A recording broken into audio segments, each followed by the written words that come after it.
Hello friends, सलाम नमस्ते सत श्री अकाल। की हाल चाल। होप करता हूँ आप सब बहुत बढ़िया होंगे। तो दोस्तों, हाजिर हूँ फिर से एक बार लेके एक मोस्ट अवेटेड व्लॉग, जो कि है मेरठ से बागपत नेशनल हाईवे 334B पर। मैं हूँ अभी मेरठ में, और ये जो आप फ्लाईओवर देख रहे हैं ये है दिल्ली हरिद्वार नेशनल हाईवे 58 का मेरठ बाईपास। और सुबह का टाइम, और सुबह के टाइम पर ही इतना ट्रैफिक, और बाईपास को पार करते ही ठीक इसी जगह से शुरू हो रहा है मेरठ से वाया बागपत सोनीपत को जोड़ने वाला नेशनल हाईवे 334B। तो दोस्तों, मेरठ से बागपत नेशनल हाईवे 334 पर ये मेरा तीसरा अपडेट व्लॉग है। इससे पहले जब मैंने लास्ट वीडियो बनाया था वो जून में बनाया था, तो उस टाइम तो लगभग 80% काम कंप्लीट हो चुका था। तो आज हम देखेंगे कि कितना काम इस हाईवे पर बचा है और कितना काम कंप्लीट हो चुका है। तो वीडियो में अंत तक बने रहें, पूरा वीडियो देखें, क्योंकि मेरे पास कुछ मैसेजेस और कुछ न्यूज़ थी इस हाईवे को लेकर, इसके कंस्ट्रक्शन को लेकर, कंस्ट्रक्शन की क्वालिटी को लेकर। तो आज जब हम इस हाईवे का व्लॉग अपडेट ले रहे हैं, तो आज हम देखेंगे कि क्या कमी है इस हाईवे में और कितना बन चुका है ये हाईवे। तो दोस्तों, जैसा कि आप जानते ही हैं कि देश में इस समय जो सबसे ज़्यादा काम जिस फील्ड में हो रहा है वो नेशनल हाईवे पर ही हो रहा है। और उसी क्रम में मेरठ से बागपत नेशनल हाईवे, जिसकी कुल लंबाई है 43 किलोमीटर और जिसकी निर्माण की अथॉरिटी दी गई है NHAI के बागपत खंड को, और कंस्ट्रक्शन कंपनी है राजश्यामा कंस्ट्रक्शन कंपनी, गाजियाबाद की कंपनी है ये, जो कि लगभग 371 करोड़ की लागत से इस हाईवे का निर्माण करवा रही है।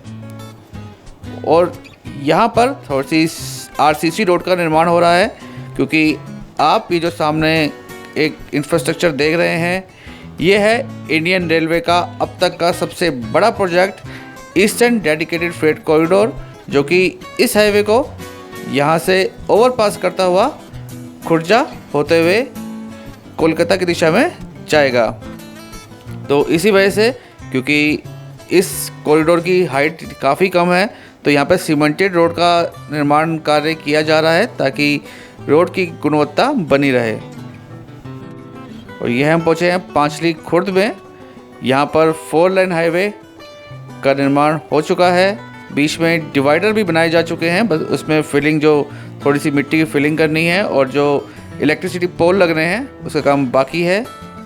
वैसे ये हाईवे 2 लेन का बनाया जा रहा है, बट जहाँ आबादी क्षेत्र हैं वहाँ पर इस हाईवे को 4 लेन बनाया जाएगा। ये शिकायत तो मुझे नितिन गडकरी जी से और NHAI से रहेगी कि इस पूरे हाईवे को 4 लेन क्यों नहीं बनाया जा रहा। जमालपुर माजरा और 4 लेन हाईवे आपके सामने। इस हाईवे पर मेरठ से बागपत के बीच में जितने भी आबादी क्षेत्र आएंगे, जितने भी गांव आएंगे, वहाँ पर 4 लेन हाईवे ही बनाया गया है, और उसके बाद 2 लेन हाईवे। और ये बीच में एक छोटा सा पैच जो कि पहले तैयार हो चुका था, बट अब दोबारा यहाँ पे तोड़ा गया है। तो जी हाँ दोस्तों, आपको थोड़ा सा इन्फॉर्म करना है कि पैच देखिए, मेरे मित्र हैं जो बागपत में रहते हैं, उन्होंने मुझे मैसेज किया था कि इस टाइम इस हाईवे का एक अपडेट व्लॉग ज़रूर बनाएं और देखें कि क्या कंडीशन है इस हाईवे की, किस क्वालिटी का ये हाईवे बनाया जा रहा है, उस पर एक अपडेट जरूर दें। गांव जानी, काफ़ी बड़ा ये गांव है। वैसे तो जो नेशनल हाईवे बन रहे हैं वहाँ, उस हिसाब से तो यहाँ पर एक फ्लाईओवर होना बहुत ज़रूरी था, बट अब चूँकि इस हाईवे को उतना अपग्रेड नहीं माना जा रहा है, क्योंकि सिर्फ 2 लेन हाईवे बन रहा है, तो यहाँ पर 4 लेन किया गया है आबादी क्षेत्र में। और जब ये हाईवे बच जाएगा तो भी यहाँ पे जाम लगना तो स्वाभाविक है, क्योंकि बहुत ज़्यादा घनी आबादी क्षेत्र है जानी। और जानी से थोड़ा सा आगे बढ़ते ही अभी यहाँ पे सड़क निर्माण नहीं हुई है, क्योंकि यहाँ पे एक पुलिया का निर्माण कार्य चल रहा है। एक रजवाहा है जिसके ऊपर पुलिया का निर्माण कार्य चल रहा है। राइट साइड पे देखिए लेंटर डाला जा चुका है, जो स्लैब डालनी थी वो डाली जा चुकी है, बट अब सड़क बनने का इंतज़ार है। मेरठ विकास प्राधिकरण आपको बताने का धन्यवाद करता है, यानी हम MDA क्षेत्र से बाहर आ चुके हैं और आते ही हम सीधा पहुँचे हैं गंग नहर पे, चौधरी चरण सिंह कांवड़ मार्ग, जिसको पार करते ही गंग नहर पर पुल भी 2 लेन ही रहेगा, क्योंकि मुझे नहीं दिखाई दे रहा है यहाँ पर कि गंग नहर पर दूसरे 2 लेन के लिए भी किसी नए पुल का निर्माण कार्य चल रहा है।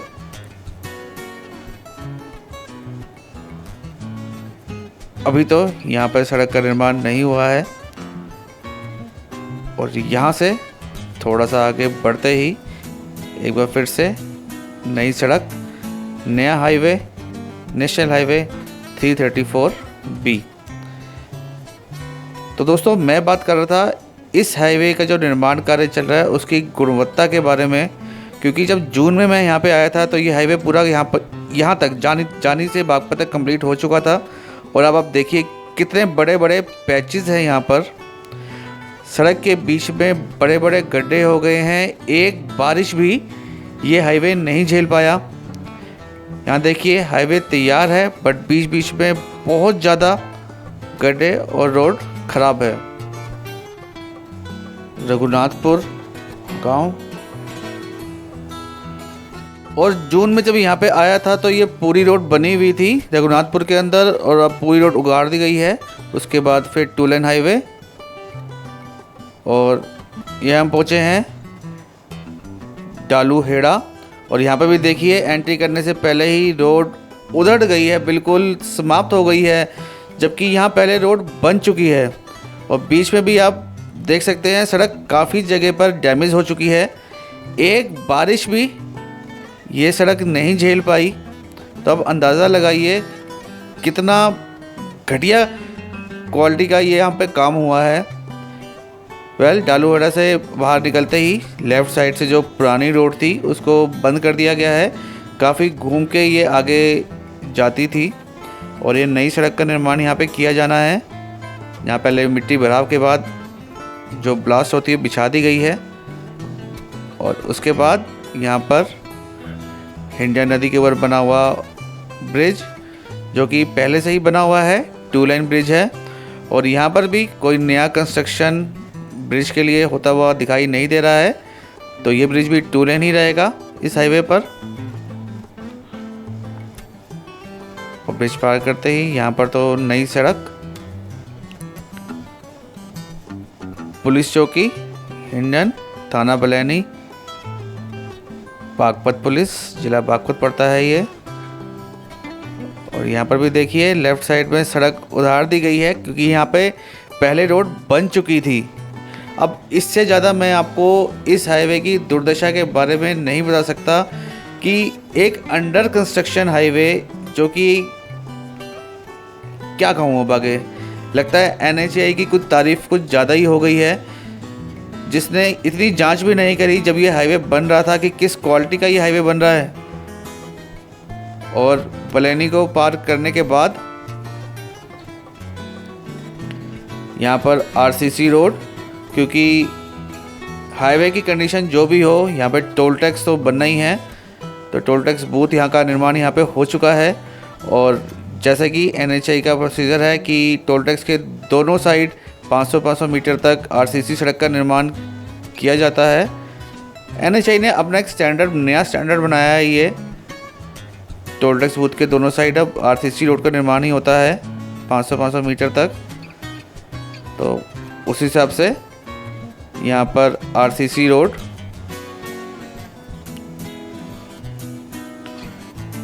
और टोल टैक्स को टोल टैक्स पार करने के बाद थोड़ा सा आगे बढ़ते ही राइट साइड में निर्माण कंपनी का आरएमसी प्लांट।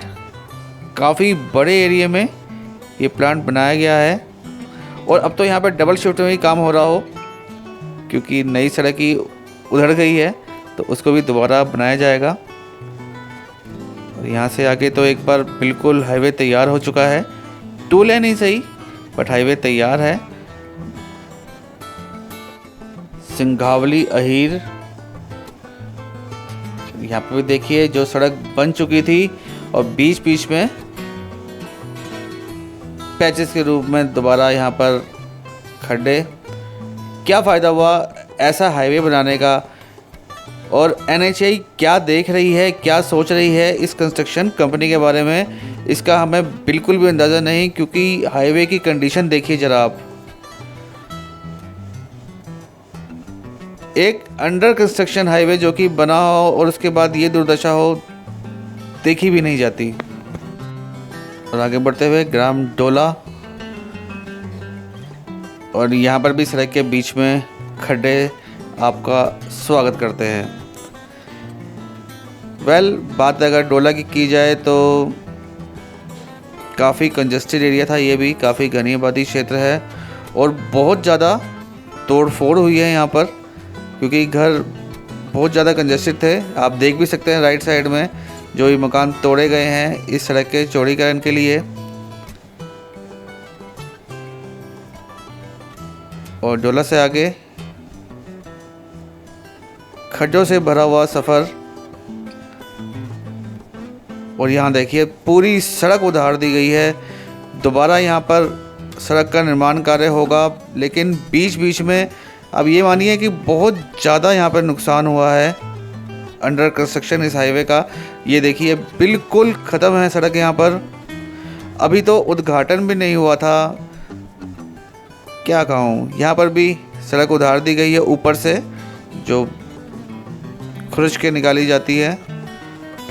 और ये आउटर क्षेत्र टटीरी, लास्ट टाइम जब यहाँ पे आया था तो यहाँ पर सिर्फ ब्लास्ट बिछी हुई थी, बट अब यहाँ पर सड़क बनाई गई है। इस हाईवे पर चलने के बाद जो एक पहला जो न्यू मैंने रोड देखी है वो यहीं देखी है। और उसके आगे यहाँ पर अभी लैंड एक्वायर की जो दिक्कत है, परेशानी है, वो भी चली रही है।